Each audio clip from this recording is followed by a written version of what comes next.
જય સ્વામિનારાયણ બધાને. લાસ્ટ લેક્ચરમાં આપણે ડિસ્કશન કરતા હતા યંત્રશાસ્ત્રમાં કેટલાક બળો. એ બળોની અંદર જે ડિસ્કશન કરી ગયા એની અંદર એક વજન બળ એટલે કે ગુરુત્વાકર્ષણ બળ, પછી તણાવ બળ સેકન્ડ નંબર ઉપર, ત્યાર પછી સ્પ્રિંગ બળ, અને ચોથું બળ આપણે ડિસ્કસ કરતા હતા સંપર્ક બળ. એના ડિસ્કશનમાં આગળ વધશું. બધા બળો માટે જે ડિસ્કસ કર્યું એ બળોની અંદર મુખ્ય આપણે આટલી બાબતો ધ્યાનમાં રાખેલી હતી: બળનું મૂલ્ય, બળ કઈ દિશામાં લાગે છે તે, અને એના માટે પોઈન્ટ ઓફ એપ્લિકેશન. ખૂબ અગત્યનો એ વસ્તુ. અને હવે જે અત્યારે આપણે જે ડિસ્કસ કરીએ છીએ સંપર્ક બળ, એ સંપર્ક બળ એના ઉપરથી લંબ બળ અને ઘર્ષણ બળ, બરાબર, આ બેને વ્યાખ્યાયિત કરવા છે. લાસ્ટ લેક્ચરમાં જે ડિસ્કશન કર્યું તો એકવાર બહુ ઝડપથી રિપીટ કરી જાઉં છું. હેડિંગ આપું છું સંપર્ક બળ, પછી એના બે બળના બે પાર્ટ સંપર્ક બળ. હા, એક આ તમને કહી દઉં, ત્યારે મેં નહોતું કીધું, સંપર્ક બળ છે કોઈ પણ પ્રકારનું સંપર્ક બળ હોય એના માટે જો કોઈ જવાબદાર ખરેખર આમ ઇનડાયરેક્ટલી તમે કહેવા જાવ ને તો આપણે કહી શકાય કે એના મૂળમાં, સંપર્ક બળના મૂળમાં કોઈ પણ પ્રકારનું સંપર્ક બળ હોય, સંપર્ક બળના મૂળમાં તો વિદ્યુત ચુંબકીય બળ રહેલું છે. આવું મેં શું કામ લખ્યું? તો કે જ્યારે કોઈ પણ બે સપાટી એકબીજાના સંપર્કમાં આવે, અથવા માની લો કે ભાઈ હું અહીંયા અત્યારે વ્હાઇટ બોર્ડને જ્યારે ટચ કરું છું ત્યારે હું એમ કહી શકું કે ભાઈ મારા હાથના જે અત્યારે કહી શકાય કે અહીંયા જે સ્કિન એ આની સાથે સંપર્કમાં આવશે ત્યારે ખરેખર એના આણ્વિક લેવલ ઉપર વયા જાય, આણ્વિક લેવલ ઉપર. તો હું એમ કહી શકીશ કે જે આણ્વિક લેવલ મીન્સ કે આપણા અહીંયા હાથમાંના જે ચામડી પરના જે ઇલેક્ટ્રોન કે વિદ્યુત ભારો કે ચાર્જ હશે તો પરમાણુ હશે, એ જે પરમાણુ છે એ બ્લેકબોર્ડના પરમાણુ સાથે કંઈક આંતરક્રિયા કરશે, અને એના જે વિદ્યુત ભારો વચ્ચે જે બળ લાગતું હોય એ બળને આપણે શેના વડે ઓળખીએ છીએ? વિદ્યુત ચુંબકીય બળ વડે. જો કે આ 12માનો ટોપિક છે વિદ્યુત ચુંબકીય બળ, પણ કદાચ ક્યાંક તમને અત્યારે એમસીક્યુ માં આવું પૂછે કે ભાઈ આ કોઈ પણ પ્રકારના સંપર્ક બળો, એ સંપર્ક બળો ખરેખર એનો ઉદ્ભવ કરનારું બળ કોણ? તો સંપર્ક બળનું જે ઉદ્ભવ કરનારો અથવા તો મૂળમાં જે રહેલું કોઈ બળ હોય ને તો એ કહી શકાય વિદ્યુત ચુંબકીય બળ. તો સંપર્ક બળ કેવી રીતે હોય? તો કે સંપર્ક બળ ગમે તે રીતે હોઈ શકે. મેં એક આવી પરિસ્થિતિ વિચારેલી હતી, માની લો કે એક સમક્ષિતિજ સપાટી છે, આ સપાટી કઈ સમક્ષિતિજ સપાટી, એના ઉપર જ્યારે કોઈ બ્લોક પડેલો છે ત્યારે આ બ્લોકની સપાટી આમ ખરેખર તો આણ્વિક લેવલ ઉપર બધું જોવા જાય તો ખાડા ખરબચડા પણ હોય. એ રીતે આપણી જે નીચેની જે સપાટી છે તે ત્યાં એકબીજા અણુઓ એકબીજા સાથે સંપર્કમાં આવશે. બીજી રીતે કદાચ એમ કહો કે આપણે આને આણ્વિક લેવલ ઉપર જો આને વિવર્ધિત કરીને ડ્રો કરું તો તમે આવું વિચારી શકો. કદાચ થોડું વિવર્ધિત કરીને ડ્રો કરું છું વધુ સારી રીતે ફીલિંગ આવે એટલા માટે. માની લો કે જે નીચલી સપાટી છે, નીચલી સપાટીના કંઈક આવા ભાગો, આ નીચેની સપાટી કઈ આ જે નીચે આપણી આ જે સપાટી છે તે, બરાબર. માની લો કે એની ઉપર આપણે જે બ્લોક મૂક્યો છે, એ બ્લોકની સપાટી અહીંયા ખરબચડા પણ નથી દર્શાવતો, પણ અહીંયા આપણે કંઈક આવી રીતે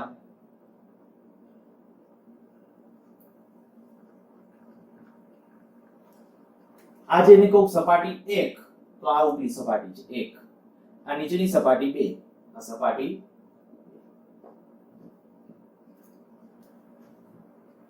ખરેખર એને જો પાવરફુલ માઇક્રોસ્કોપ વડે કે એના વડે અવલોકન કરો ને તો જે તમને સ્મૂથ દેખાતી સપાટીઓ ને એની અંદર પણ આવું ખરબચડા પણ હોય. હવે જ્યારે આવી કન્ડિશન થાય આને કોન્ટેક્ટ ફોર્સ કહેવાય, કારણ કે એક સપાટીના ક્યાંક ખાડાવાળા ભાગો બીજી સપાટીના ઉપસેલા ભાગો સાથે સંપર્કમાં આવે. જો અહીંયા તમે જોઈ શકશો, અહીંયા સંપર્કમાં છે, અહીંયા બધી જગ્યાએ સંપર્કમાં હોય એવું જરૂરી નથી. અહીંયા સંપર્કમાં છે, અહીંયા બધી જગ્યાએ સંપર્કમાં છે. આ આણ્વિક લેવલ ઉપર હું વાત કરું છું. વ્યવહારમાં તો આપણે શું દર્શાવી દઈએ છીએ? તો વ્યવહારમાં તો સીધું આમ જ કે આ સપાટીની આ બીજી સપાટી આમ ડાયરેક્ટલી આમ સંપર્કમાં, જાણે કે બધા અણુઓ છે એકબીજા સાથે સંપર્કમાં છે. પણ એને મેં કીધું વિવર્ધિત કરીને જ્યારે જુઓ ને ત્યારે રિયલ કન્ડિશન શું હોય એ તમને હવે ફીલ કરાવડાવું છું. તો કે જ્યારે આ એક સપાટી નીચેની જે સપાટી હતી એના મેં આ ખાડા ટેકરાવાળા ભાગો મને મજા આવી એ રીતે આપણે રફ જેમ કીધું આપણે માઇક્રોસ્કોપમાં જોયું, પાવરફુલ માઇક્રોસ્કોપની અંદર ત્યારે જે સપાટી દેખાણી એવી સપાટી છે. આજે ઉપર એના ઉપર એક પદાર્થ મૂક્યો છે, આ એની સપાટી છે માની લો. તો આમાં તમે જોઈ શકો છો આ બિંદુ પાસે સંપર્કમાં છે, આ બિંદુ પાસે સંપર્કમાં છે, અહીંયા સંપર્ક છે, અહીંયા છે, આથી વધારે પણ હોઈ શકે. જે જગ્યાએ સંપર્કમાં છે ત્યાં આંતર પરમાણુય બળો લાગતા હોય કે નહીં, અથવા ઇલેક્ટ્રોન ઇલેક્ટ્રોન વચ્ચે જે બળ પ્રવર્તતું હોય એ, કારણ કે એક પદાર્થના બીજા પરમાણુના ઇલેક્ટ્રોન બીજા પરમાણુના ઇલેક્ટ્રોન પર બળ લગાડે, એટલે મેં પહેલા જ લખ્યું હતું કે મૂળમાં કયું છે વિદ્યુત ચુંબકીય બળ, ખરેખર તો વિદ્યુત બળ એ પણ કહી શકાય, ઇલેક્ટ્રોમેગ્નેટિક વેવ્સ છે, સોરી ઇલેક્ટ્રોમેગ્નેટિક ઇન્ટરેક્શન મીન્સ કે વિદ્યુત ચુંબકીય આકર્ષણ, આકર્ષણ અથવા અપાકર્ષણ કોઈ પણ જવાબદાર છે. અચ્છા, હવે આપણી વાત આવી ગઈ અહીંયા કે અહીંયા જ્યારે એ સંપર્કમાં છે ત્યારે સંપર્ક બળ કેવી રીતે હોય, તો કે સંપર્ક બિંદુએ સંપર્ક સપાટીને દોરેલો લંબ, એટલે અહીંયા ખરેખર છે ને સંપર્ક બળ આમ હશે. જોજો આ કાયદેસર તમને જે કહું છું એ પછી આપણે વ્યવહારમાં શું કરીએ છીએ તમને કહું, આ બધું બુકમાં ક્યાંય લખેલું નહીં આવે, અને જો આ સમજશો તો આગળના જતા જે કોયડાઓ સોલ્વ કરવામાં છે ખૂબ સહેલું. અચ્છા, હવે અહીંયા જ્યારે મેં કીધું કે માની લો કે આ બે વચ્ચે સંપર્ક થાય, સંપર્ક સપાટી આવી રીતે આમ છે, તો આને આમ લંબરૂપ એટલે આમ બળ લાગ્યું, એ સંપર્ક બળ થયું, R1 કહું છું. એટલે માની લો કે અહીંયા સંપર્ક છે તો એવી રીતે અહીંયા આપણે કહી શકાય આ R2 માની લો, એટલે માની લે કે અહીંયા જે સંપર્ક છે એને પરિણામે આ R3 આવી રીતે આમ છે, આ R3, પછી અહીંયા આપણે કહીએ તો આવી રીતે આમ છે, માની લો કે R4, એટલે રીતે અહીંયા R5, R6, R7 જેટલા બિંદુઓ સંપર્કમાં આવશે ને જુદા જુદા આવી રીતે આ સંપર્ક બળો, સંપર્ક બળને મેં શેના વડે બતાવેલું છે, R1 R2, આ ધ્યાન રાખજો, R1 R2 R3 આ બધા કયા બળો છે, સંપર્ક બળો છે, પણ ક્યાં આણ્વિક સ્તરે. ઓકે, હવે આણ્વિક સ્તરે આ જ્યારે સંપર્ક બળો છે, જો પદાર્થ ઉપર કોઈ બળ બાહ્ય બળ ન હોય, બીજું કોઈ બાહ્ય બળ ન હોય, જો પદાર્થ પર કોઈ પણ બીજું બાહ્ય બળ હાજર ન હોય, બીજું બાહ્ય બળ હાજર ન હોય, તો આ બધા સંપર્ક બળોનું પરિણામી બળ R1 R2 R3 બધાનું પરિણામી બળ R સમતલ જે સપાટી હોય ને એને લંબ રૂપે મળે, એટલે કે અહીં આપણે શબ્દ કયો, આ બધા બળોનું મેં પરિણામી બળ ગણ્યું છે. આ એક ખાસ મગજમાં લઈ લેજો, જે સંપર્ક બળ શું રિયલમાં અહીંયા એક જ બિંદુએ લાગે છે, તો કે ના, સંપર્ક બળ આખી જેટલી સપાટી સંપર્કમાં છે ને ત્યાં સંપર્કમાં આણ્વિક લેવલ ઉપર જ્યાં સંપર્ક આવ્યો ને બધી જગ્યાએ સંપર્ક બળ છે, પણ એ બધા બળોનું પરિણામી બળ એટલે કેમનું છે, ઉપર તરફ છે. તો આપણે કે પરિણામી બળ R ઉર્ધ્વ દિશામાં મળે. આ કિસ્સામાં આ કે જો બીજું કોઈ બાહ્ય બળ નથી તો આને જ કહેવાય ત્યારે નોર્મલ ફોર્સ, લંબ બળ. આ મેં કીધું ત્યારે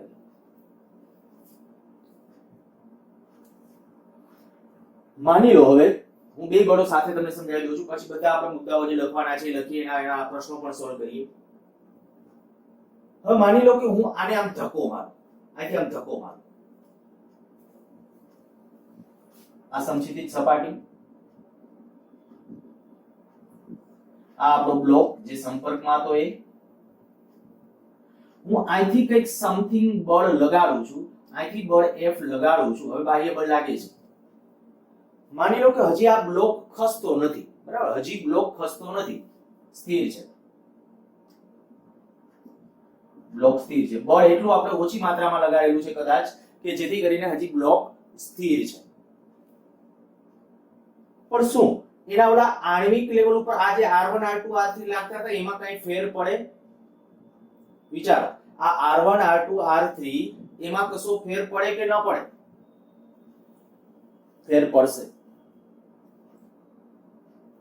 આ જે અત્યારે આમ છે ને, આ બધા બળોનું, આ બધા R1 થી R2 બધાનું પરિણામી આમ છે, એનું મૂલ્ય પણ ચેન્જ થશે, મૂલ્ય પછી મેળવશું એનું, પણ દિશા ચેન્જ થશે. પહેલા એ થિંકિંગ કરો કે આની દિશા કેમની થવી જોઈએ. આ જે છે આ, પછી એને નોર્મલ ફોર્સ નો કહેવાય, આ નોર્મલ ફોર્સ અત્યારે આને જ કહેવાય. જો આ કિસ્સામાં આને નોર્મલ ફોર્સ કહેવાય, પણ હવે હું આ કિસ્સા માટે જ્યારે વાત કરું છું કે બાહ્ય બળ આમ લગાડું ત્યારે r છે ઈ r આમ નમ જ રહેશે, આમ નમશે, આમ નમશે, તો કે એના માટે તમને આ આવડવું જરૂરી છે. સ્વાભાવિક છે, હું તમને આમ કહું, જો હજી આ આકૃતિનો એક ભાગ દાખલા થોડો હજી મોટો કરીને આમ ડ્રો કરું. આ ઉપલી સપાટી,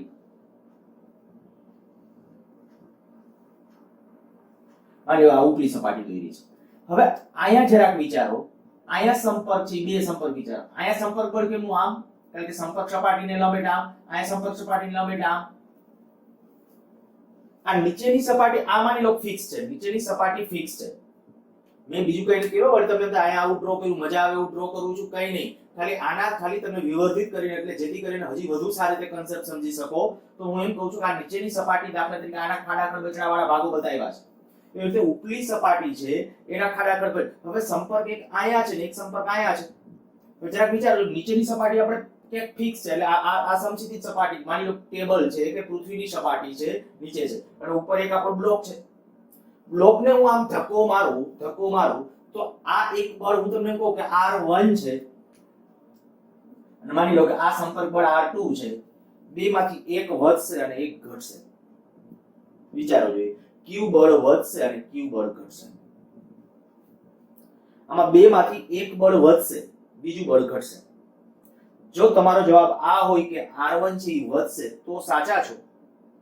શું કામ? તો કે તમે આને જ્યારે ધક્કો મારો ને ત્યારે હજી અહીંયા એક વધારાનું કમ્પ્રેશન આવે, વધારાનું બાહ્ય બળ આવે, દબાણ આવશે. જ્યારે અટમાં આપો તો આ કોન્ટેક્ટ વધુ મજબૂત થાય અને આ કોન્ટેક્ટ લૂઝ થાય, કારણ કે તમે બળ તો ઉપરના ને લગાડો છો, ઉપલી સપાટી, નીચલી તો ફિક્સ છે એમ સપાટી. તો જ્યારે આને તમે ધક્કો મારવાનો ટ્રાય કરો ત્યારે આ કોન્ટેક્ટ વધુ પ્રબળ બને, એટલે આ સંપર્ક બળ વધશે, આ સંપર્ક બળ ઘટશે. તો વિચારો જોઈએ કે આમાં જે આ બધા આમ ને આમ છે, એમાંના આ બાજુના જે સંપર્ક બળ હોય એ વધે, આ બાજુના ઘટે, તો આ સંપર્ક બળ કેમનું જવું જોઈએ? પહેલા જે આમ હતું એ સંપર્ક બળ કેમનું જવું જોઈએ? આ બાજુ નમવું જોઈએ. આયા જે સંપર્ક બળ હશે પરિણામી, એને હું આમ દર્શાવું છું. આ પેલા ફીલિંગ આવવી જોઈએ કે મેં આર ને શું કામ આ બાજુ નમાવ્યું છે. બરાબર, એના માટે મેં કીધું તમે આ માઇક્રોસ્કોપિક લેવલ ઉપર જઈને વિચારશો ને તો જ ખબર પડશે, નહીતર કાયમી ઘર્ષણ બળને રિલેટેડ પ્રોબ્લેમ ની અંદર કાયમી ઇશ્યુ રહેશે. આયા જે આપણે વાત કરી હતી R1 R2 R3, તો આમાં મેં શું કીધું, આ શું કામ નિર્બળ બને? તો કે ઉપલી સપાટીને ધક્કો મારો, દેખીતી વાત હતી કે આ આવું ના આવું, તો આને તમે ઉપરના ધક્કો મારો તો આ કોન્ટેક્ટ લૂઝ થાય. પણ આયા તો કે આને ધક્કો મારો, આ આવું ને આમ ધક્કો મારો, આનો જણું વિચારો, આ સપાટીનો આ અણુ વિચારો, એને આમ ધક્કો મારો તો પ્રબળ બનશે. એનો અર્થ કે આ R છે, આ જે સંપર્ક બળ છે ને એ પ્રબળ બનશે. આ પ્રબળ બને એનો અર્થ કે આવી દિશાના જેટલા હશે એ બધા પ્રબળ બનશે ઉપલી સપાટીને ધક્કો મારો ત્યારે, અને ઓલી દિશાના બધા નિર્બળ બને. તો પરિણામી સંપર્ક બળ જે આમ હતું ને એ હવે આ બાજુની દિશામાં નમશે. બરાબર, આ બાજુની દિશામાં નમશે. અને આ જ્યારે નમે છે આ તરફ, હવે આના બે ઘટકો લ્યો ને, એક આ બાજુનો એ નોર્મલ ફોર્સ, અને આ બાજુનું જે આપણે કહીશું એ ઘર્ષણ બળ. ઘર્ષણ બળની સંજ્ઞા છે સ્મોલ f. ઘણી વખત ઘર્ષણ અથવા ઘણી વખત ઘર્ષણ બળ. આની ડિટેલમાં ચર્ચા પછી કરશું. અત્યારે મારું ટોટલી ફોકસ કેના ઉપર છે? લંબ બળ ઉપર. આ મેં અત્યારે જે રીઝન છે લાસ્ટ લેક્ચર ની અંદર આ કારણ તમને નહોતું કીધું બધું, બરાબર? હા, લંબબળનું મૂલ્ય કેટલું હોય, લંબબળની વ્યાખ્યા લખાવી હતી, સપાટી વડે સપાટીને લંબ, પ્રત્યાઘાતી જે બળ લાગે એને લંબ બળ કહેવાય. આ બધી ડિસ્કશન આપણે કરી દીધી. પણ આના રિલેટેડ પ્રશ્નો પૂછાય છે. હવે કેવા પ્રશ્નો પૂછાય છે એના ડિસ્કશનમાં જવું છે. એના માટે હજી એક વખત આટલું ફરીથી ક્લિયર. જો પદાર્થ ઉપર મગજમાં યાદ રાખજો, કોઈ બુકની અંદર ક્યાંય લખેલું નહીં આવે, તમારે લખો તો તમારી રીતે સ્ટેટમેન્ટ લખજો. જો કોઈ પદાર્થ ઉપર બીજું કોઈ બાહ્ય બળ નથી લાગતું, સમક્ષિતિજ દિશામાં કે એમાં સમક્ષિતિજ દિશામાં કોઈ બાહ્ય બળ નથી લાગતું, તો એવા સંજોગોની અંદર જે R છે ને સંપર્ક બળ, એ જ કહેવાય લંબ બળ. પહેલી વાત આ. બીજું, જે અહીંયા આપણે R ક્યારે નમશે તો મેં કીધું, અચ્છા એના માટે મેં આ સ્ટેટમેન્ટ લખી નાખ્યું. સંપર્ક બળના મૂળમાં કયું છે? વિદ્યુત ચુંબકીય બળ. તો આપણે કીધું આણ્વિક સ્તરે રહેલું ખરબચડાપણું પણ વિચારી શકો. તમને કદાચ એમ કે ઘર્ષણ બળનું ઉદ્ગમ કયું, તો કહી શકાય આણ્વિક સ્તરે રહેલું ખરબચડાપણું. જ્યારે ઘર્ષણ બળ ચાલુ કરશું ત્યારે હું લખાવીશ કે આણ્વિક સ્તરે રહેલું ખરબચડાપણું જવાબદાર છે. ખરેખર તો સંપર્કમાં જ્યારે સપાટી આવે છે ત્યારે સંપર્ક બળ ઉત્પન્ન થાય. સપાટી એકદમ લીસી હોય તો સંપર્ક બળ હોય, પણ ઘર્ષણ બળ ઉત્પન્ન થવાનું જો કોઈ કારણ હોય ને તો ઘર્ષણ બળ ઉત્પન્ન થવાનું કારણ કહેવાય આ ખરબચડાપણું. ફરીથી એકવાર હું બોલું સ્ટેટમેન્ટ બોલું છું. સપાટી કદાચ 100% લીસી હોય, 100%, આવા ખાડા ખરબચડાપણું નથી, તો કે બધા અણુ છે ને આમ જ બળ લગાવે. સંપર્ક બળ તો હોય જ, ધ્યાન રાખજો. ત્યારે સંપર્ક બળ તો હોય જ, પણ એ સંપર્ક બળ એટલે 100% એને શું કહેવાય? લંબ બળ. પણ 100% લીસી સપાટી એમાં તમે આ બાજુ જેવું બળ લગાડો ને એટલે સંપર્ક બળ ન, કારણ કે આણ્વિક સ્તરે કોઈ ખરબચડાપણું જ નથી, અને ખરબચડાપણું નથી તો આવા બળો આમ વધે ને આ બળો આમ વધે એવું ન હોય. મીન્સ કે ઘર્ષણ બળનો ઉદ્ભવ ન થાય. એ વખતે ઘર્ષણ લાગતું નથી 100% લીસી સપાટી હોય એટલે. પણ જો આણ્વિક સ્તરે રહેલું ખરબચડાપણું હોય તો ત્યારે ઘર્ષણ બળ લાગશે. સારું, હું ઘર્ષણ બળનું ડિસ્કશન મેં કીધું એ પ્રમાણે પછી કરીશ. આયા તમને એટલી ખબર પડે, પહેલા મગજમાં તમારા મગજમાં R અને N ક્યારે સરખા થાય? ક્યારે સરખા કીધું? જો કોઈ સપાટીને સમાંતર કોઈ બાહ્ય બળ નથી, બે સપાટી સંપર્કમાં છે અને બેમાંથી એકેય સપાટીને સમાંતર કોઈ આપણે બાહ્ય બળ નથી, તો એવા સંજોગોમાં આપણે કહી શકાય કે સંપર્ક બળ અને લંબ બળ બેના મૂલ્યો કેવા હશે? સરખા હશે. બીજી વાત આગળ દીધી, જ્યારે સપાટીને સમાંતર બળ લાગે ત્યારે R છે આ બાજુ આમ નમશે. R જ્યારે આ બાજુ આમ નમે છે ત્યારે R ના બે ઘટકો લ્યો, એમાંનો એક આ બાજુનો ઘટક એટલે જેને આપણે નામ આપશું લંબ બળ N, અને આ બાજુનો જે ઘટક આવશે, કારણ કે R ના બે ઘટકો પાડી શકાય, બરાબર? આ બાજુનો પછી આ કદાચ આ એંગલ થીટા કયો, પછી નામ આપશું ઘર્ષણ કોણ, પણ એ ઘર્ષણ વાળા ટોપિકમાં અત્યારે નામ નથી આપતો. તો આ જે એંગલ થીટા કયો, તો R નો આ બાજુનો ઘટક કયો થાય? R cos theta. માની લો કે આ એંગલ થીટા છે, તો R નો આ બાજુનો ઘટક કયો આવશે? R cos theta. તો ઈ નોર્મલ ફોર્સ છે. ત્યારે જો આયા નોર્મલ ફોર્સ કોણ છે? R બરાબર N. જે કોન્ટેક્ટ ફોર્સ છે ઈ નોર્મલ ફોર્સ છે. આમાં કોન્ટેક્ટ ફોર્સ છે ઈ નોર્મલ ફોર્સ નથી, પણ કોન્ટેક્ટ ફોર્સનો જે લંબ ઘટક આવ્યો, બરાબર, આ દિશાનો ઘટક આવ્યો, એને આપણે નામ આપ્યું નોર્મલ ફોર્સ. પણ આ બાજુનો જે ઘટક આવ્યો એને કીધું કયું? ફ્રિક્શન ફોર્સ અથવા તો ઘર્ષણ બળ. સારું, તો આટલું બધું પહેલા સમજી ગયા હશો, બરાબર? હું આનાથી હવે થોડો આગળ વધું છું અને લંબ બળ કેવી રીતે, અચ્છા, લંબ બળનું મેં મૂલ્યની ત્યારે તમને લખાવ્યું હતું. લંબ બળ કેટલા જેટલું હોય? તો લંબ બળનું મૂલ્ય આપણે આવું કીધું હતું. જ્યારે આપણે કહીએ કે આ બે સપાટી એકબીજાના સંપર્કમાં છે ને ત્યારે લંબ બળનું મૂલ્ય સપાટીને લંબ રૂપે જે બળ લાગતું હશે ને, પરિણામી બળ, એના જેટલું. પરિણામી બળ બોલું છું. એકાદ દાખલો પણ લઈએ. ચાલો, માની લો કે આપણે આ સપાટી, આનું દળ છે ને m છે, ગુરુત્વ પ્રવેગ g છે, તો આનું વજન બળ ક્યાં લાગે? તો આ જે બ્લોક છે ને એના સેન્ટર ઓફ માસ ઉપર વજન બળ mg આમ લાગતું હશે. હવે આમાં નોર્મલ ફોર્સ ક્યાં? તો કે નોર્મલ ફોર્સ આ કહી શકાય કે અહીંથી આમ નોર્મલ ફોર્સ આમ હશે, સપાટી પાસે લાગે છે. અચ્છા, એ કાંઈ તમને કહી દો કે આ જે નોર્મલ ફોર્સ છે એને એક્શન રિએક્શન પેર કહેવાય. નોંધ, N અને mg એ ક્રિયાબળ અને પ્રતિક્રિયા બળ ની જોડ ગણાય.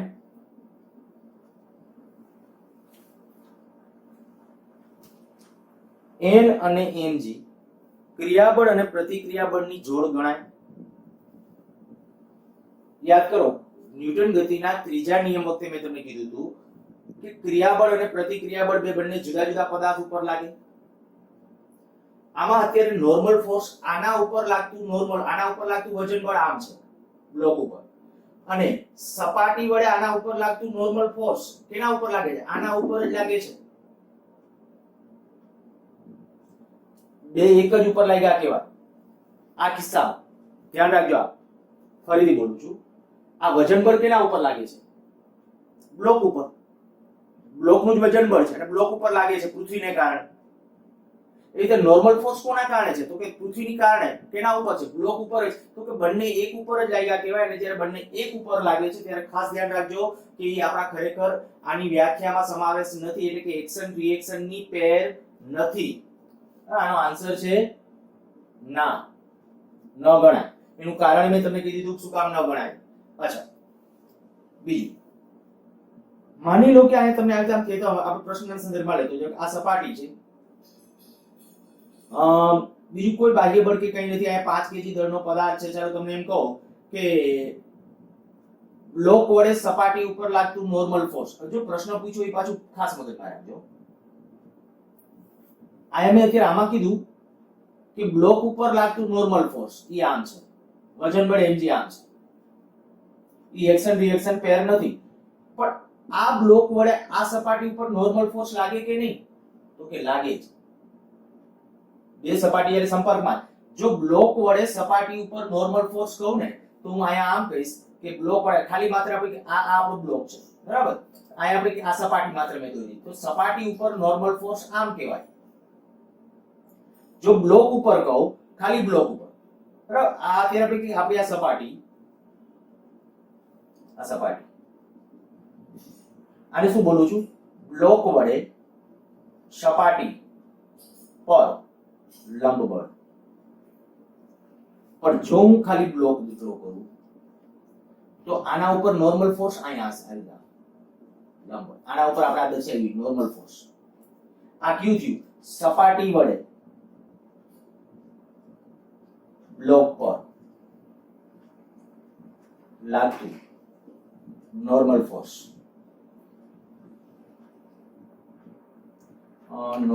લંબ લખી, લંબ.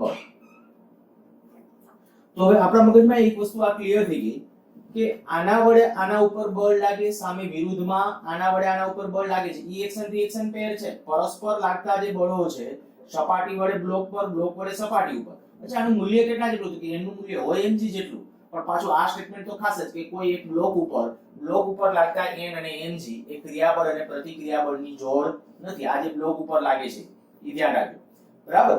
હા, આ કન્ડિશન પાછી એટલી ફાઇનલ છે જ્યારે હું તમને કહું કે આ બ્લોક વડે આ સપાટી ઉપર જે બળ લાગશે એ આમ હશે, બ્લોક વડે આના ઉપર જે બળ લાગતું હશે આ દિશામાં હશે, બ્લોક વડે જ એના ઉપર જે બળ લાગતું હશે આ દિશામાં હશે.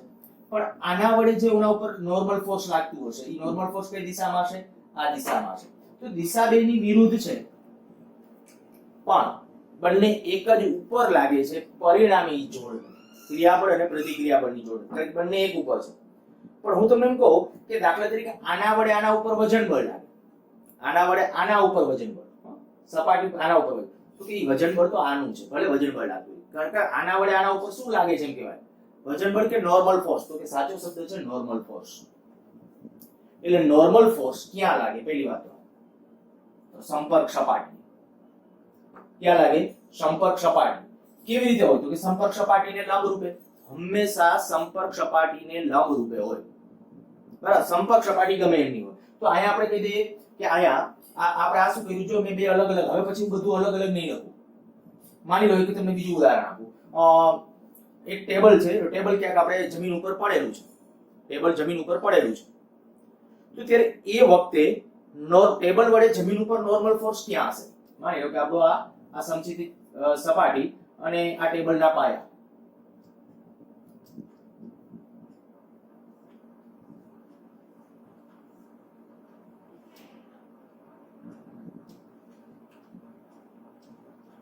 આ ખાલી સમજવા માટે આકૃતિ ખાલી ડ્રો કરેલી છે. આ કહું છું ટેબલ.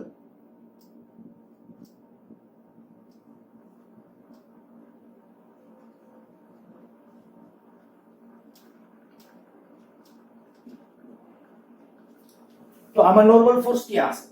તો કે નોર્મલ ફોર્સ અહીંયા હશે, અહીંયા હશે, અહીંયા હશે, અહીંયા હશે. જો મારે એમ તમને જે વધારે સાચે કહ્યું હતું કે ટેબલ વડે સપાટી પર લાગતું લંબ બળ અથવા નોર્મલ ફોર્સ, તો આ સપાટી અહીંયા જે આપણા આ જે બિંદુ છે એ બિંદુ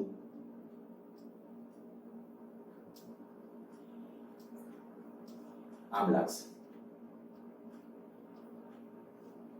અને કદાચ મારે n1 n2 n3 n4 તો 4 નોર્મલ ફોર્સ લાગશે. એટલે એક જ પદાર્થ ઉપર એક કરતા જાજા નોર્મલ ફોર્સ પણ હોઈ શકે, જાજા લંબ બળો પણ હોઈ શકે છે.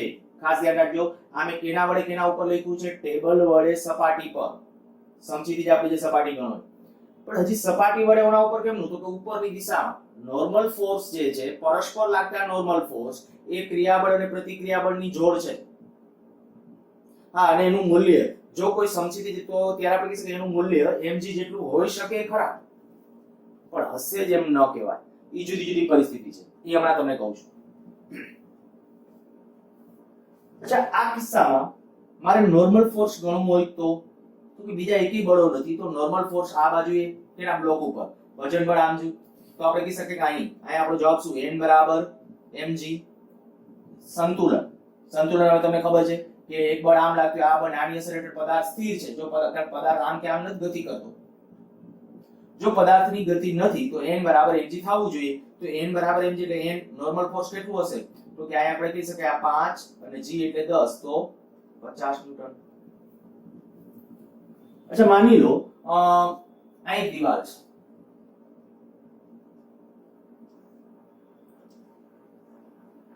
આ એક 5 કેજી દળનો એક પદાર્થ છે આ આખો પદાર્થ છે આપણે એવું કરીએ છીએ એક બળ હું આ આમ લગાડું છું 10 ન્યૂટન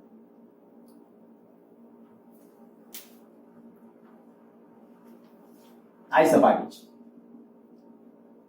આ બ્લોક બરાબર ખૂણામાં જાણે પડ્યો છે એ વખતે આના 5 કેજી પર લાગતું પરિણામી નોર્મલ ફોર્સ 5 કેજી પર લાગતું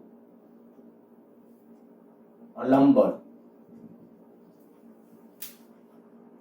આ કેટલા લંબ બળ હશે 1 કે 2 જેટલી સપાટી આરે જ્યાં સંપર્કમાં આવે એટલા લંબ બળ સંપર્ક બિંદુએ લંબ બળ આવે ના તો હવે આયા સમજો તો હું એમ કહીશ કે આયા સંપર્કમાં છે બરાબર આયા સંપર્કમાં છે તો ત્યાં લંબબળ કેમનું તો કે ત્યાં લંબબળ આમ લંબબળ હંમેશા સપાટીને લંબ જ આ બાજુથી બળ લગાડ્યું તો એક બીજું લંબબળ આમ હશે આ બ્લોક ઉપરની વાત કરું છું આના વડે લાગશે એટલે મેં અહીંયા દર્શાવ્યું છે આને હું n1 કહું આને n2 કહું તો દેખીતી વાત છે કે આયા જુઓ જોઈએ આ બ્લોક છે એના ઉપર જેટલા બળો લાગે જેની અસર હેઠળ ગતિમાં હશે કે સ્થિર હશે તો કે સ્થિર હશે અને જો સ્થિર છે ને તો હું અહીંયા કહીશ કે અહીં n1 કેટલું n1 નું મૂલ્ય તો કે આના બ્લોકના વજન જેટલું mg જેટલું ધ્યાન રાખજો અહીંયા આપણે જે અહીંયા કેરા તમે બાજુમાં ખાલી આકૃતિ વધારામાં ડ્રો કરું તો આ જે છે n1 તો એના મૂલ્ય કેટલા જેટલું હશે અહીંયા વજન બળ mg જેટલું હશે કારણ કે બ્લોક સ્થિર છે આમ કે આમ ગતિ નથી કરતો તો n1 બરાબર mg આ 5 g એટલે 10 તો આ 50 ન્યૂટન n1 50 ન્યૂટન અચ્છા n2 કેટલું તો કે n2 નું મૂલ્ય હવે વિચારો જોઈએ તો કે ન્યૂટન ગતિના ત્રીજા નિયમ અનુસાર અહીં n2 બરાબર જો n2 નું મૂલ્ય મારે નક્કી કરવું છે તો આ બાજુ તમે કેટલું બળ લગાડો છો 10 ન્યૂટન તો કે સ્થિર હોય તો એનો અર્થ કે આ બાજુ એક બીજું બળ લાગતું હોવું જોઈએ q 10 ન્યૂટન સીધું કોઈ છે n2 બરાબર f જે બાહ્ય બળ છે એટલું તો n2 બરાબર કેટલું 10 ન્યૂટન n1 બરાબર 50 ન્યૂટન જો આ મેં કીધું 5 કેજી પર લાગતા લંબ બળો પૂછ્યું તો n1 ને n2 પણ હવે એનું પરિણામી ગણવું હોય તો તમને એમ કહો આના ઉપર લાગતા લંબ બળોનું પરિણામી બળ કેટલું તો ખરેખર એ લંબ બળોનું પરિણામી બળ ગણવું હોય ને તો આ એક n1 આમ છે n2 આમ છે બે પરસ્પર લંબ હોય તો આપણે કહી શકાય બ્લોક પર લાગતા લંબ બળોનું પરિણામી બળ લંબ બળોનું પરિણામી બળ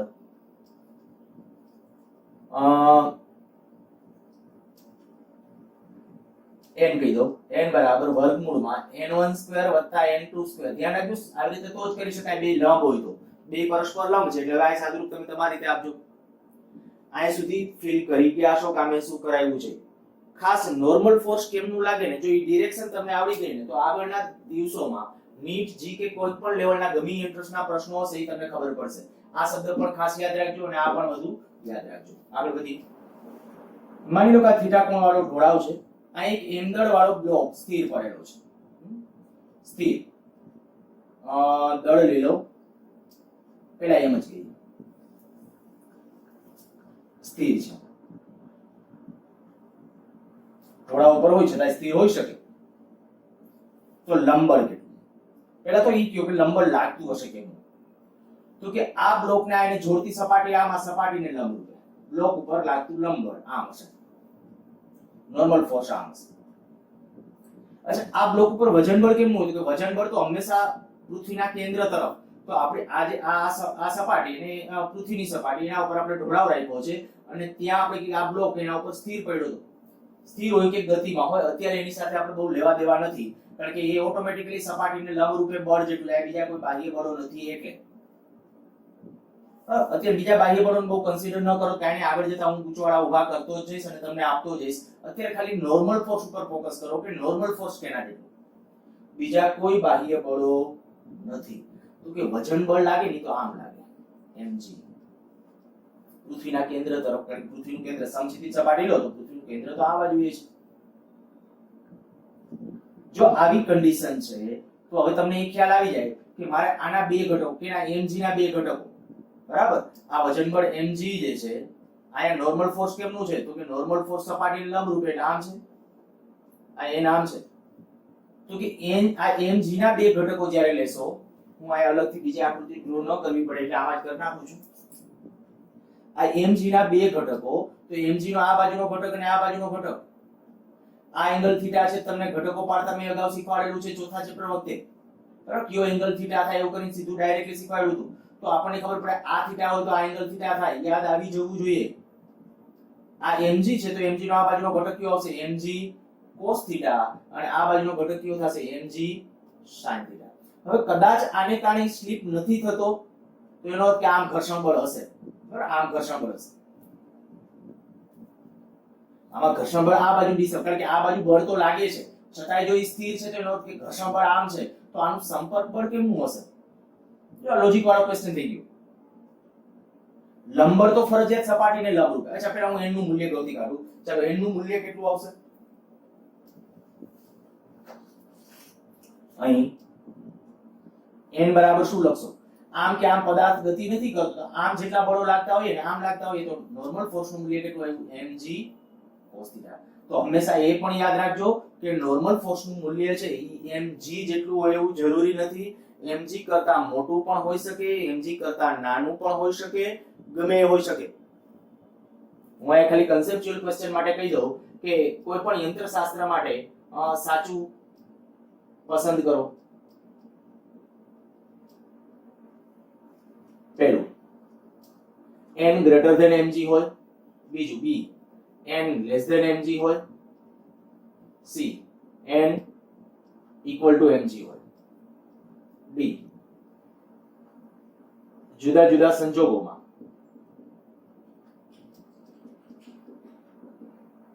ઉપરોક્ત ત્રણેય સાચા છે.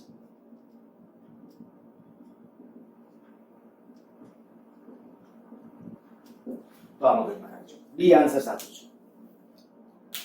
કારણ કે જો આ તમને ખ્યાલ આવી ગયો કે m આ શું થયું? mg કરતા નાનું કે મોટું? આ n છે mg કરતા નાનું કહેવાય. કેમ નાનું? cos થીટા નું મૂલ્ય છે ને જે હોય ને 0 થી 90 ની વચ્ચે હોય.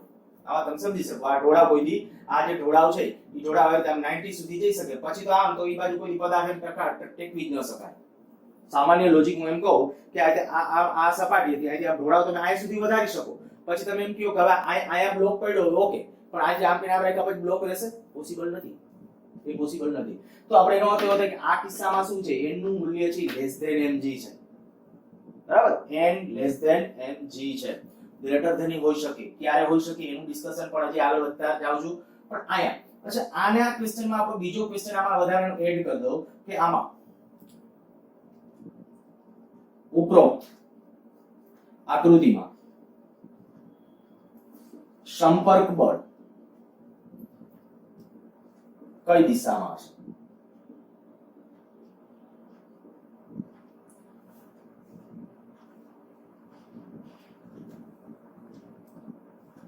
આ 1, આ 2, 3, 4. ચાલો, સંપર્ક બળની દિશા કઈ હશે? હોઈ શકે બ્લોક સ્થિર છે, બ્લોક સ્થિર છે.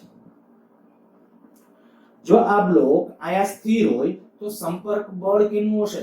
તો કે હમણાં મેં તમને કીધું કે ભાઈ આયા તમે વિચારી શકો કે mg ના બે ઘટકો એક આ બાજુ લીધો mg cos θ આ બાજુ લીધો mg sin θ અને આ n આને સમતોલે તો આને કોક સમતોલતું હોવું જોઈએ કે નહીં? તો આને કોણ સમતોલતું હશે? તો કે આ બાજુ એક બળ લાગતું છે q હોય તો કે બીજું કોઈ ન હોય, ઘર્ષણ બળ જ હોય. તો ઘર્ષણ બળ F આમ હશે, આ n આમ છે, ઈ બેનું પરિણામી એટલે સંપર્ક બળ. ઈ તો મેં હમણાં તમને આની પહેલા શરૂઆત કરી ત્યારે સમજાયું કે r ના બે ઘટકો એટલે n અને F.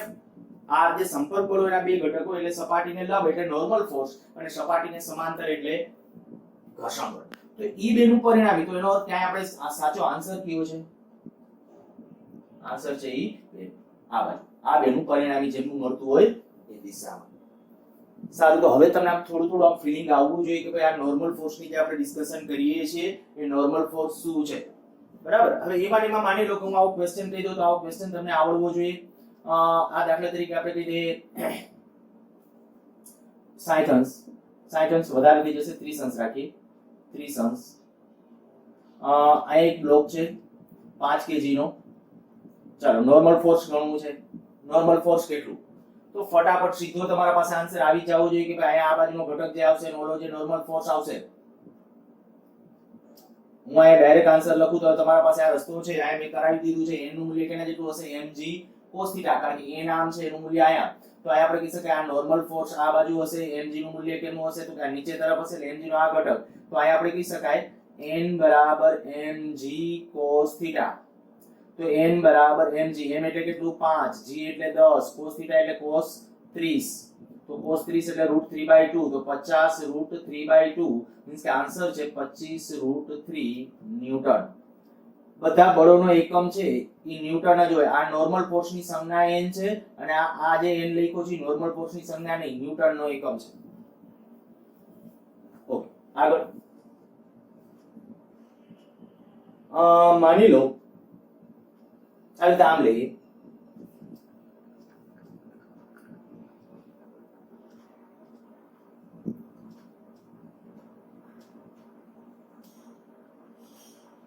આપણી એક સપાટી કાટખૂણે છે, એક સળિયો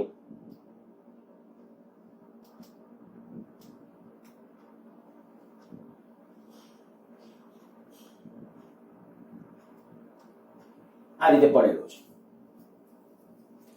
નોર્મલ ફોર્સ કઈ દિશામાં છે? લંબબળ કઈ દિશામાં છે? તો લંબબળ ક્યાં હશે? જ્યાં એક તો પહેલા તો આપણે જ્યાં ટચ થાય ને એ બિંદુએ આવી જાય. મેં ઓલા ટેબલના પાયા જ્યાં ટચ થતા હતા અહીંયા. તો આયા ક્યાં? આયા ટચ છે. તો આ લંબબળ કેમનું? આમ કેમનું? લંબબળ કેમનું? તો કે આયા જે ટચ જ્યાં થાય છે અહીંયા સપાટી કઈ છે? સપાટી આ છે. તો સપાટીને દોરેલો લંબ. આનું નામ માની લો કે એનું નામ આપું છું. અચ્છા, આયા સંપર્ક એક છે. ત્યાં સંપર્ક સપાટી કઈ? તો સપાટી આ છે. આને કેટલાક બાળકોને આજ નથી ખબર પડતી નોર્મલ ફોર્સ ની દિશા કઈ લેવાય, બરાબર? એટલે નોર્મલ ફોર્સ ગમે ત્યારે તમે દર્શાવો છો ત્યારે આ વસ્તુ એક ધ્યાન રાખજો કે નોર્મલ ફોર્સ કેમનું હોય? સપાટીને લંબ રૂપે. એ મેં તમને પહેલા અગાઉ જ ડિસ્કસ કરી દીધું છે. તો આ નોર્મલ ફોર્સ આ બાજુ હશે, આમ હશે. પછી આના મૂલ્યો તમારે ગણવા હોય તો આનું સેન્ટર ઓફ માસ ને એના કન્સેપ્ટ મીન્સ કે 7મું ચેપ્ટર ને ચાલે ત્યાર પછી થોડી વધારે ખબર પડે. આમાં ચાર ગતિના ટોર્કનો હકીકતનો પણ ઉપયોગ કરવો પડે. ત્યાર પછી આ થાય એટલે આમ ક્રોસમાં જ્યારે કોઈ વસ્તુ કેવું કઈ પડેલું છે ત્યારે. ઓકે, ચાલો આ ભૂસી નાખો.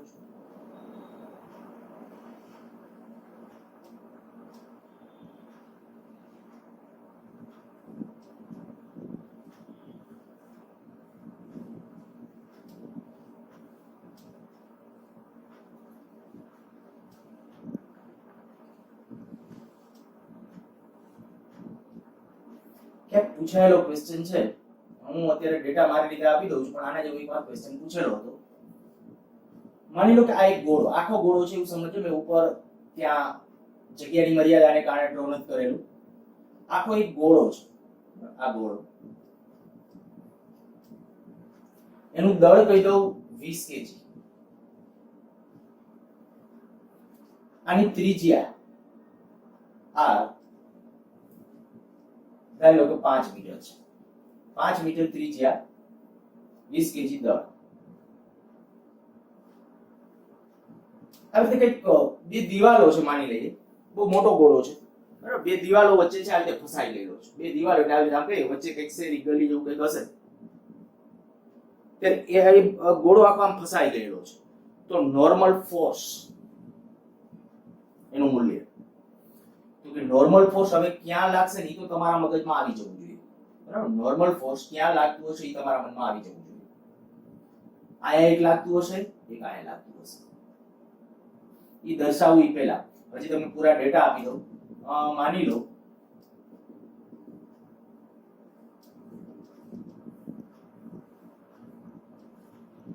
આ 5 છે ને, તો અહીંથી અહીં સુધીનું 3 મીટર લઈ લઉં છું, અને આ વધારાનું પાછું 1 મીટર કહી દઉં, એટલે એનો અર્થ કે હજી આ પણ 1 મીટર છે. આ 3 મીટર, આ 1 મીટર, આ 1 મીટર, કારણ કે ત્રિજ્યા ટોટલ કેટલી આપી છે? 5 મીટર. તો આપણો ક્વેશ્ચન આ ઉપરોક્ત કિસ્સામાં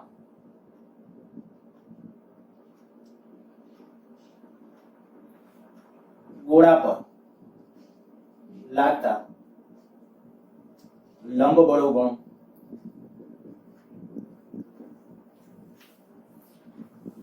હું ઈ ને ઈ આકૃતિમાં લંબ બળો દર્શાવું છું. તમે ફરીથી આકૃતિ ડ્રો કરો એવી મારી ઈચ્છા રહેશે, કારણ કે નહીતર લોચા થશે. અને કદાચ એમાં ને એમાં ડ્રો કરો તો અલગ પેનથી ડ્રો કરજો, જેથી તમને ભવિષ્યમાં ખબર પડે કેટલું આપ્યું હતું અને કેટલું આપણે વધારાનું ડ્રો કર્યું છે. આયા જ્યારે વાત છે નોર્મલ ફોર્સ કેમનું હશે પહેલા વિચારો. હું લીટી કરું એની પહેલા વિચારો કે નોર્મલ ફોર્સ હું કઈ દિશામાં ડ્રો કરીશ. તો કે સંપર્ક બિંદુ આ છે, સપાટી અહીંયા કઈ કહેવાય? આ સપાટીને દોરેલો લંબ એટલે અહીંથી આમ આ સેન્ટરમાંથી નીકળવી જોઈએ. સેજ બાકી વહી ગઈ છે પણ તમે સ્ટ્રેટ દોરજો. આના સેન્ટરમાંથી નીકળ, કારણ કે આ જે એની ત્રિજ્યા ગણો તો ત્રિજ્યા હંમેશા એના કેન્દ્રમાંથી પસાર થાય જ. આ સપાટીએ દોરેલો લંબ હોય તો અહીંયાથી પસાર થાય, એને નોર્મલ ફોર્સ n1 કહી દો. અચ્છા, બીજું તો કે અહીંથી આમ લાગતું હશે, એ સપાટીનું લંબરૂપ એટલે આ રીતે આમ હશે, આને કહી દો n2. હવે જોજો, જે હું અહીંયા ઈ ની આકૃતિ દાખલા તરીકે આ ગોળા ઉપર લાગતા બળો માટે આ ડ્રો કરું છું. n2 આમ છે, n1 આમ છે, અને બધી પરિસ્થિતિઓ ખાસ મગજમાં રાખજો. જે હું અહીંયા જે આકૃતિ ડ્રો કરું છું એની અંદર અહીંયા n2 કેમનું છે? આ બાજુ. n1 આ બાજુએ છે, થોડું વધારે નમેલું છે, થોડું વધારે નમેલું. આ n1, આ n2. આ ગોળાનું વજન બળ કેમનું હશે? ગોળાનું વજન બળ નીચે તરફ આ n છે, આ 3 બળો છે. હવે હું યામાક્ષ પદ્ધતિ લઈ લઉં, જેથી ઘટકો પાડવાની આપણને ખબર પડે, કારણ કે આપણે સંતુલન કરીને જ બળો મેળવવા છે. તો ત્યારે આપણે કહી શકાય, હા અહીંયા તમે પેલા 3 બળોની અસર એટલે આ ગોળો સંતુલનમાં છે, તો આપણે પેલું લેમીનું પ્રમેય વાપરી શકો. લેમીનું પ્રમેય વાપરી શકો ખરા. ટ્રાય કરવી તો એ રીતે કરજો, પણ આ એંગલ મળી જવા જોઈએ. આ એંગલ કેટલો? તો એના માટે આવી જાવ અહીંયા. માની લો કે આ એંગલ છે ને, આ એંગલ કહી દઉં છું θ1, અને આટલો એંગલ કહી દઉં છું θ2. તો આને આમ આગળ લંબાવો. જોજો આકૃતિમાં બરાબર જોજો. એવું લાગે તો સ્ક્રીનશોટ પાડી અને આકૃતિ એનલાર્જ કરજો, એટલે મોટી દેખાશે. જો તો એના ઉપર તમે કહી શકશો કે એંગલ મેં બરાબર દર્શાવેલો છે. આ એંગલ θ2, તો આ એંગલ θ2 થાય, આ θ2. આ એંગલ θ1 છે, તો આ એંગલ θ1 થશે, આ એંગલ θ1. હવે જો તમારે ખરેખર કેલ્ક્યુલેશન ની અંદર આગળ વધવાનું છે, તો મેં કીધું લેમીનું પ્રમેય વાપરવું તો આ એંગલ કેટલો? θ1 પ્લસ θ2. આ એંગલ કેટલો? 90 પ્લસ નહીં 180 માઈનસ θ1. આટલો એંગલ 180 માઈનસ θ1. અચ્છા, આટલો એંગલ કેટલો? 180 માઈનસ θ2. તો લેમીનો પ્રમેયનો ઉપયોગ કરીને ટ્રાય કરવી જ કરજો. હું અત્યારે એવું નથી ચાલતો, હું આવું કરું છું. આનો આ બાજુનો ઘટક, n2 નો આ બાજુનો ઘટક. ચાલો n2 ના બે ઘટકો લેવા છે. n2 નો આ બાજુનો ઘટક કેટલો આવશે? n2 નો n2 cos θ1. આ બાજુનો ઘટક કેટલો? n2 sin θ1. અચ્છા, એવી રીતે આ n1 છે, n1 ના બે ઘટકો, તો આ બાજુનો ઘટક કેટલો? તો અહીંયા પ્લસ કરીને જ લખી નાખું છું, n1 cos θ2. જે બાજુનો એંગલ જાણતા હોય θ2 એ તમને યાદ છે અને એવી રીતે આયા n1 sin θ2 હવે આ બંને એકબીજાને સમતુલ્ય તો આકૃતિ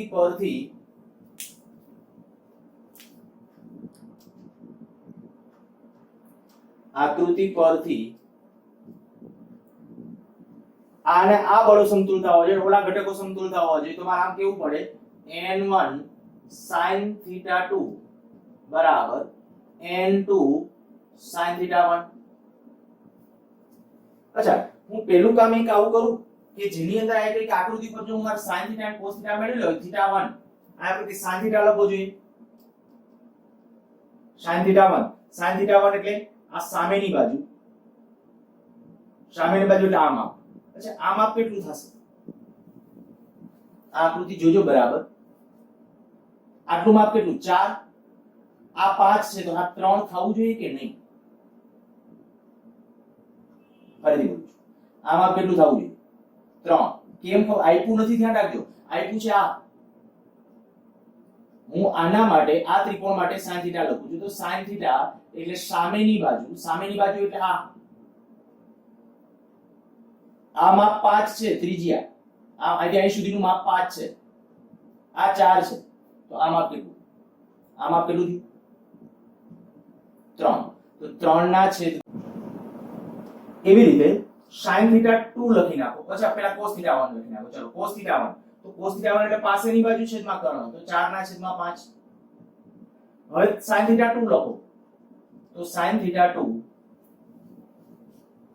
આ ત્રિકોણ જોજો આ કાટકોણ ત્રિકોણ થશે આટલો જ તો sin θ2 એટલે સામેની બાજુ આ કેટલી થશે આ 4 થશે કારણ કે આટલું માપ 3 છે આ 5 છે તો આ 4 થશે એટલે 4 ના છેદમાં 5 મેં મૂલ્યો પહેલેથી ઇન્ટેન્સલી એવી રીતે લીધા હતા અને cos θ2 લખશો તો cos θ2 એટલે પાસેની બાજુ એટલે આ થશે આ એના છેદમાં કર્ણ તો એ માપ 3 ના છેદમાં 5 જોજો આખો દાખલો કેટલી કસરત કરાવી લે એવો છે ઘટકો પાડતા આવડવા જોઈએ પછી કોસાઇન ના મૂલ્યો આવડતા હોવા જોઈએ કેટલી બાબતોનું કોમ્બિનેશન અને જી કે નીટ કે જે બધું ગણો તો એની અંદર તમારે આવું મગજ દોડાવવાનું છે તો n1 sin θ2 બરાબર n2 sin θ2 ચાલો આ n1 sin θ2 કેટલું હતું sin θ2 4 ના છેદમાં 5 બરાબર n2 sin θ1 કેટલું 3 ના છેદમાં 5 તો એક ઇક્વેશન આવ્યું 4n1 બરાબર 3n2 આને સમીકરણ નંબર કહી દો 1 હવે બીજું ઇક્વેશન લખો આ બાજુના ઘટકો બરાબર આ બાજુ તો વળી n2 cos θ1 plus n1 cos θ2 બરાબર mg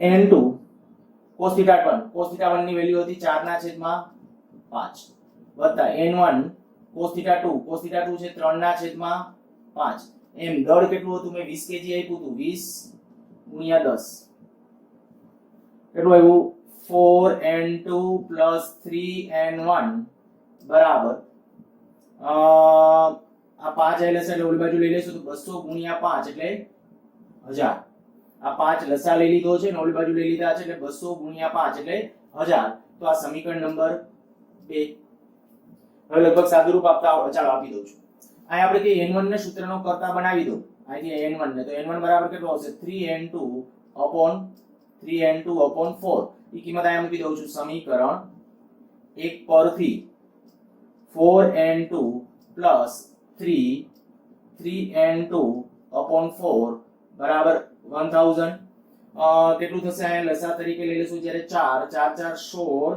n2 plus 9n2 બરાબર 4000 માટે 25n2 બરાબર 4000 અર્થાત કે n2 બરાબર 25 સોરી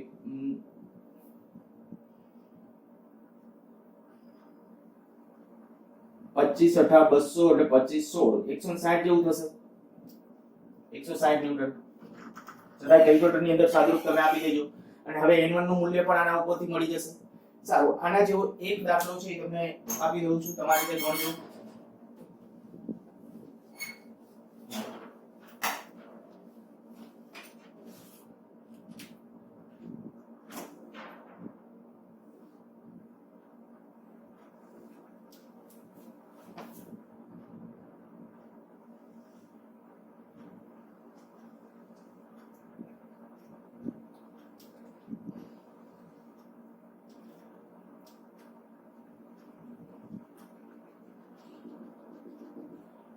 માન્યું કે આ ઢોળાવને આ એંગલ અહીંયા અત્યારે 37 અંશ આપું છું, અહીંયા જે આટલું આ મૂલ્ય છે અહીંયા કહી દઉં છું 53 અંશ, અહીંયા 5 kg દળનો બ્લોક અને આની રેડિયસ છે 2 મીટર. 5 kg દળ ધરાવતો બ્લોક, ત્રિજ્યા આપી દીધી છે 2 મીટર. સંપર્ક બળના મૂલ્યો ગણવાના છે. સંપર્ક બળ ક્યાં કેવી રીતે લાગશે એટલું કહી દઉં. બરાબર, આ ગોળો છે તો જ્યારે આપણે કહી શકાય કે અહીંયા સંપર્ક બળ કેમનું હશે, આમ હશે, પણ આના સેન્ટર વ્યવસ્થિત તમે આકૃતિ કદાચ એવું લાગે તો કોઈ સિક્કો મૂકીને કેવી રીતે આકૃતિ ડ્રો કરો તો સારું. એટલે એક સંપર્ક બળ અહીંયા ક્રિએટ થશે, અહીંયાથી સેન્ટરમાંથી લાગતું એવી રીતે, બીજું એક સંપર્ક બળ અહીંથી આમ હશે. એ બે સંપર્ક બળ ઘટકો પાડતા વ્યવસ્થિત આવડવું જોઈએ. ચેલેન્જ વાળો દાખલો છે, ખૂબ સરસ અને અઘરો પણ છે. બરાબર, ખૂબ સરસ એ છે અને અઘરો પણ દાખલો છે અને તમારાથી થવો જોઈએ. ખાલી હવે આમાં જેમ ઘટકો પાડ્યાની જેમ પણ કન્ડિશન એ જોજો કે આમાં જે હું કદાચ આને હું n1 નામ આપીશ અને આમ n2 નામ આપીશ ને તો n2 ના ઘટકો એક આમ પડશે ને એક આમ પડશે, અને n1 ના ઘટકો કેમ ના પડશે, એક આમ પડશે ને એક આમ પડશે. એ ઘટકો પાડતા આવડતા હોય, વજન બળ mg તો આ બાજુ છે, પછી સમીકરણનું બેલેન્સ કરજો એટલે ઓટોમેટિકલી આન્સર છે એ તમને મળી જશે. આપણો ક્વેશ્ચન આ કે આમાં નોર્મલ ફોર્સ ગણો. સારું, વધારે આવતા લેક્ચરમાં